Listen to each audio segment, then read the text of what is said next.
নশ্বর এই পৃথিবী থেকে প্রস্থান ঘটেছে বিএনপি চেয়ারপারসন বেগম খালেদা জিয়ার। এভার কেয়ার থেকে সমাধিস্থল পুরো পথেই মানুষের ভালোবাসায় সিক্ত হয়েছেন তিনি। রাজধানী ঢাকার জমিন হয়ে ওঠে জানাজার মাঠ। নেতাকর্মীরা বলছেন, তার দুনিয়ার জীবন শেষ হলেও আপসহীনতা ও দৃঢ়তার আদর্শ তাকে অমর করে রাখবে। খালেদা জিয়া মৃত্যুঞ্জয়ী হয়ে বেঁচে থাকবেন কোটি বাঙালির হৃদয়ে। শফিকুল ইসলামের আরও একটি রিপোর্ট।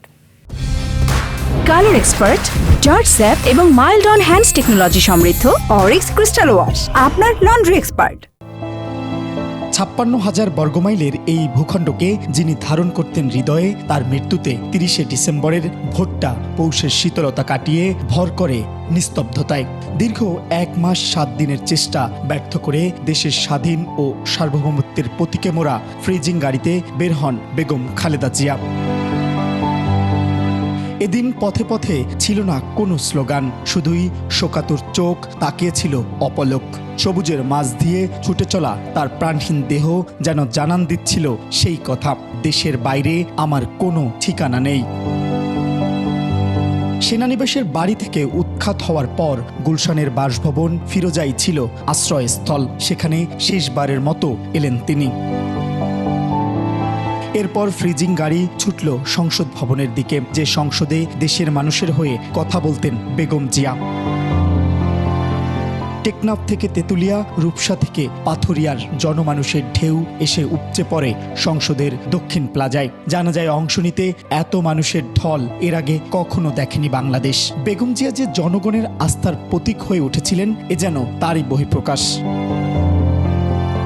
জানাজা শেষে যাত্রা শুরু হয় শেরে বাংলা নগরের দিকে, যেখানে সমাহিত আছেন তার স্বামী ও সাবেক রাষ্ট্রপতি জিয়াউর রহমান। তার কবরের পাশেই সমাহিত করা হয় বিএনপির চেয়ারপারসনকে। জীবনের এই অধ্যায়ের সমাপ্তি হলেও তিনি অমর হয়ে থাকবেন তার কর্মে, তার আদর্শে, এমনটাই বলছেন বিএনপির নেতাকর্মীরা। উনি তার সংগ্রামী জীবনে যে নজির সৃষ্টি করে গেছে, উনি মৃত্যুঞ্জয়ী। বাংলাদেশের স্বাধীনতা, সার্বভৌমত্ব, গণতন্ত্র রক্ষায় আমাদের যে আন্দোলনের যে লিলিয়ান শিখার যে ট্রেনিং উনি দিয়ে গেছে, আগামী দিনেও আমরা এটা অব্যাহত রাখবো ইনশাল্লাহ। উনি বাংলাদেশের জন্য যে অবদান রেখে গেছেন তা অবিস্মরণীয় হয়ে থাকবে। বাংলাদেশের মানুষ কখনোই ওনাকে ভুলতে পারবে না। উনি থাকবে বাংলাদেশের হৃদয়ে, প্রতিটা কর্মীর হৃদয়ে, আমাদের সকলের হৃদয়ে চিরজীবন অমর হয়ে থাকবে। দেশের ক্রান্তিকালে বেগম জিয়া যে সংগ্রাম চালিয়েছেন তা অনুকরণীয় ও অনুসরণীয় হয়ে থাকবে বলে জানান তারা। একজন গৃহবধূ বাংলাদেশের রাজনীতিতে এসে যে অভাবনীয় নেতৃত্ব দিয়েছেন জাতির, তা অকল্পনীয়।